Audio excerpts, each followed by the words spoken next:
Hey, it's Neil Gallis here, your local lender with Dundee Bank. I wanted to take a minute today and give you a quick update on the announcements that came from the Fed, as well as cut through some of the mystery of what it all means. My hope is to give you a better understanding, as well as a couple talking points to help you navigate these complex times with your clients. I'm also going to touch on something called CPI, also known as the Consumer Price Index. So first, let me explain what the Fed rate is. The Fed rate, which is short for the federal funds rate, is the overnight borrowing rate for banks, and it is not the same as mortgage rate. The talking points this week that you're going to hear will be the Fed rate rose another 3/4 of a point, which is not the same as a 3/4 point raise to mortgage rates. Now you may be wondering, how do moves in the Fed rate affect mortgage rates, and why is it all over the news? Well, it is true, there is no direct correlation between mortgage rates and the Fed rate. When they hike the Fed rate, this tells us they're trying to slow the economy and curb inflation, which in turn tells us there is a high probability that mortgage rates will rise as well.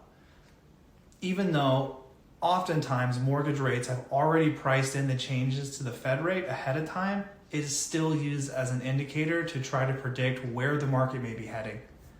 History proves that during Fed rate hike cycles over the past 50 years, if the Fed is successful in cooling inflation, mortgage rates should decline. This is where the Consumer Price Index comes into play.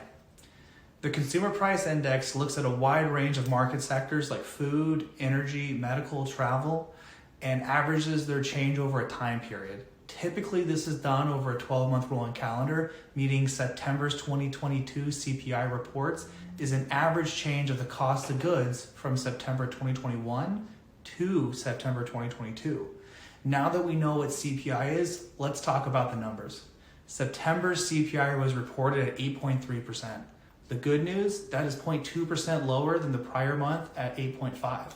The bad news, however, it was 0.2% over the market forecast at 8.1%. This miss in expectations could help explain the overall decline in the stock market directly following September's CPI reports. The next CPI report will be published on October 13th, and this will give us great insight into whether the Federal Reserve has successfully hit their deflationary goals. I hope you found this Market Minute helpful. Reach out to me today if you want to talk more about the market or want to chat about how we can strategize to best help your clients navigate this together. Have a great day.